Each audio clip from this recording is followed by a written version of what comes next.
This is a reading of the introduction of a possible book written by me. My eyes began to close as I was looking forward to some sleep. It was the perfect night to be flying. The sky was cloudless. We were under radar control with Atlanta Center headed for Atlanta approach. Jim Dunn, my co-pilot, was flying. Jim had 25 hours in the H-1G, and I had 2,500 in type.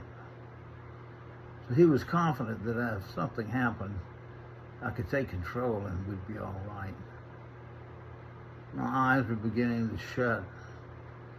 I pulled the seat up as high as I could get it so I could get some leg room in the back of the Cobra with all that machinery grinding away behind me.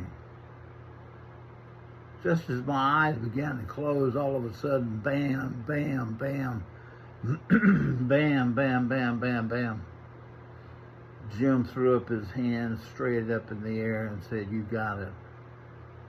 I took the helicopter, lowered my seat, got it in the right place, and turned right. Why did I turn right? I don't know. I always turn left when I had to practice auto rotation. And this was a real thing. And this was at night and at 3,000 feet. I was confused. I had an overspeeding engine. The rotor turns were going through 90%. The horn was blaring loudly. What's going on with this aircraft? I remember my flight instructor at Whiting Field saying, "Just fly the damn airplane, Lieutenant. When you get confused, just fly the damn airplane." And so I did.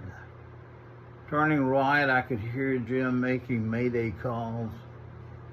I looked and saw a field, and I said, "That's great. I can reach that field. That's no problem. That's a no-brainer." As I was trying to assess what's going on, I looked at the field again, and something wasn't right. There was a full moon reflecting out of the field. It was not a field. It was a lake. No way am I going into the water on a February cold night. Just at that moment, I looked to my left and a car was coming down a country road. Straight road, where I could see the headlights glancing down. That's the road. And I knew I had a straightaway that I could set up for. Turning left. Got relaxed knowing that I could make the road. And then I thought, damn, there's telephone poles on those country roads. Right next to the road. No way am I going to wrestle with a telephone pole. I turned right again, and there it was.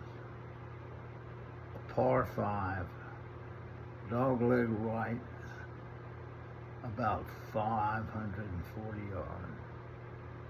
Just as smooth and as plain as it could be. I could tell that it was a field because it was February and the grass was brown. And the pine trees around it were dark colored. We were set up fine. I turned the landing light to the right about 45 degrees.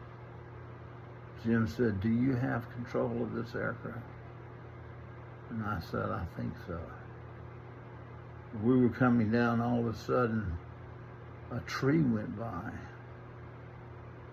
We almost hit a tree that had no leaves on it. I got to about 50 feet, flared the nose, pulled it back, tried to get to zero airspeed as much as I could. You guessed it, high I was. Rolled the nose over, pulled the collective, closed my eyes. We hit hard.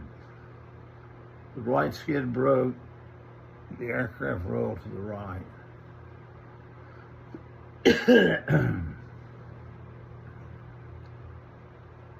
The main rotor hit the ground and bounced us back to the left.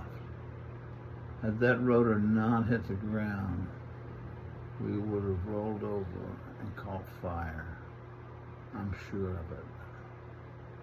As soon as the rotor stopped, I jumped out of my seat, checked to make sure the rotor blades weren't turning, and I ran to the front of the helicopter. Jim jumped out of his seat and ran to the back of the helicopter. So we chased each other around that helicopter for about a nanosecond. Then we hugged each other and laughed. We had lived through a full auto rotation at night at 3,000 feet. Training. That's what saved us. And thus began an adventure that I never dreamed